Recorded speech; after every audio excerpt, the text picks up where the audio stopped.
Hey everyone, and welcome to This Explainer. I'm absolutely thrilled to have you here today because we're diving deep into a framework that literally revolutionized how we understand human relationships.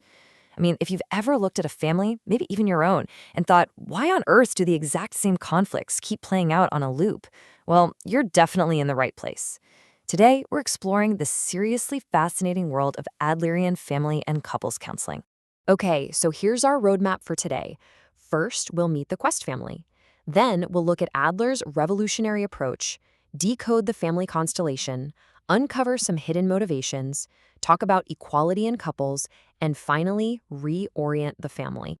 But before we get into the clinical nitty-gritty, I really want you to chew on this for a second. Why do families get locked in the exact same arguments day after day? Why does the morning routine always end in shouting? Or why do we have the exact same fight over chores every single night? Honestly, it's not just bad luck. As we're going to see, it's a deeply ingrained system. And to really wrap our heads around how this counseling works, we need a real-world example to anchor us.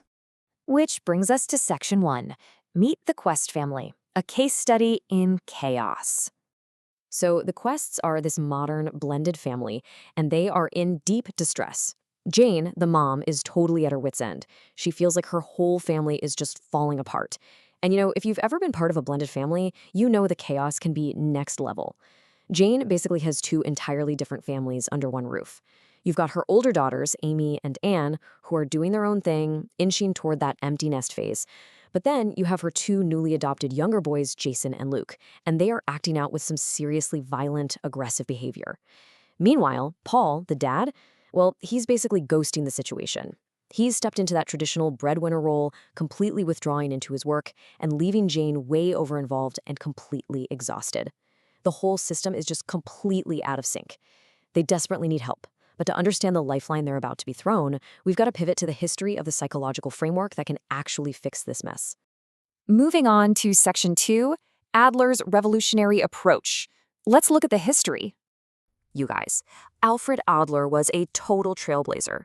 He was actually the very first psychiatrist of the modern era to do family practice and interventions. And think about how radical that was for the time. Back then, therapy basically meant a solitary individual lying quietly on a couch analyzing their dreams, right? But here's Adler, already talking about social embeddedness, the family atmosphere, and complex family interactions.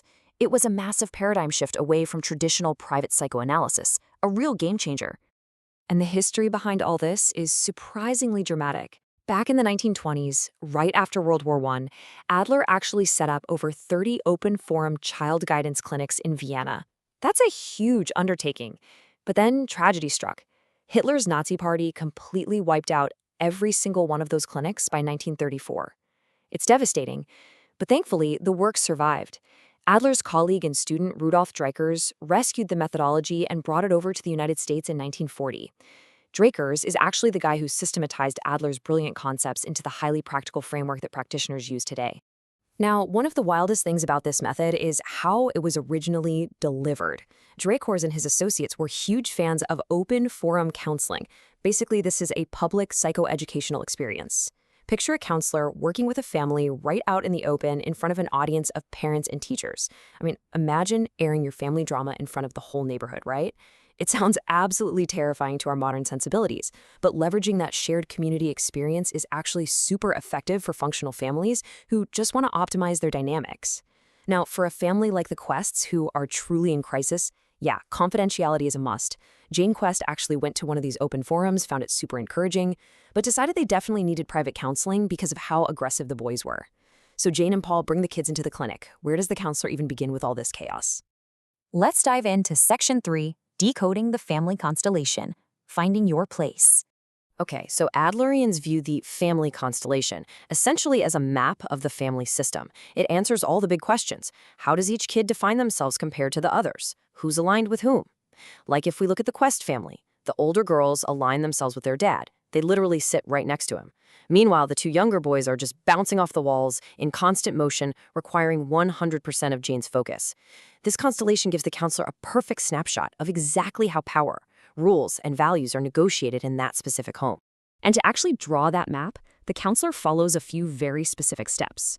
First, they explore that family constellation. Then, and this is absolutely crucial, they investigate a typical day.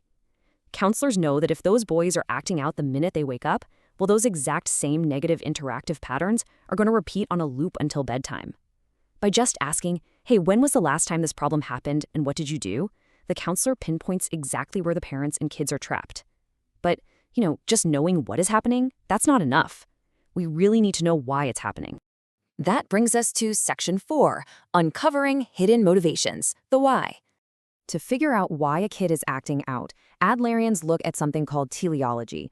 It's a fancy word, but it's basically the idea that human beings are always moving toward a goal. Every single behavior, no matter how useless, negative, or aggressive it seems, has a purpose. It's serving some envisioned end. So, Jason and Luke's violent behavior?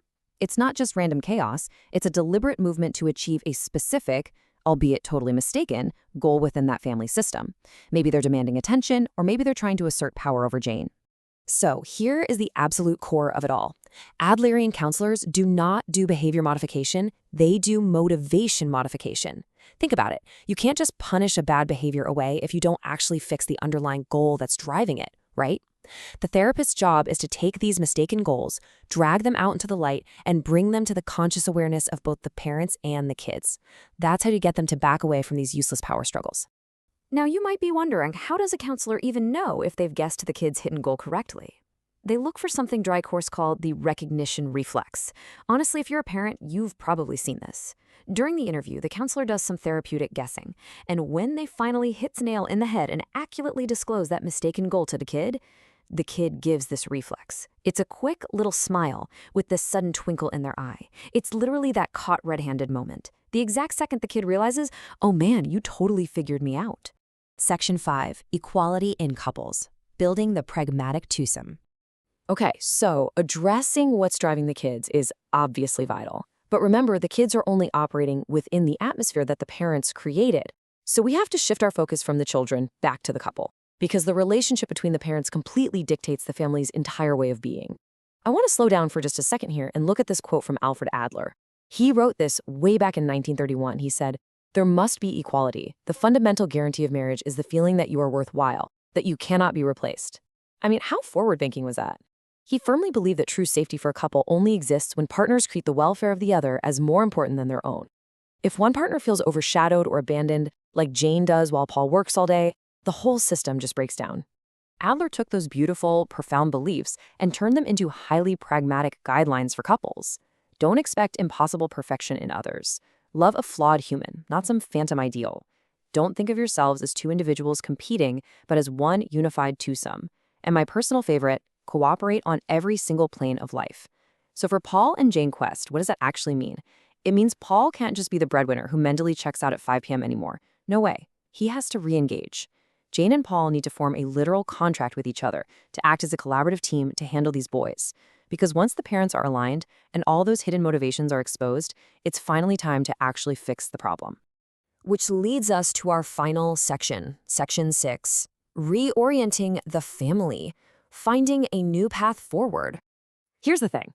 Adlerians don't usually try to tear down and completely restructure a family. Instead, they reorient it. They gently shift the family toward a much more useful path.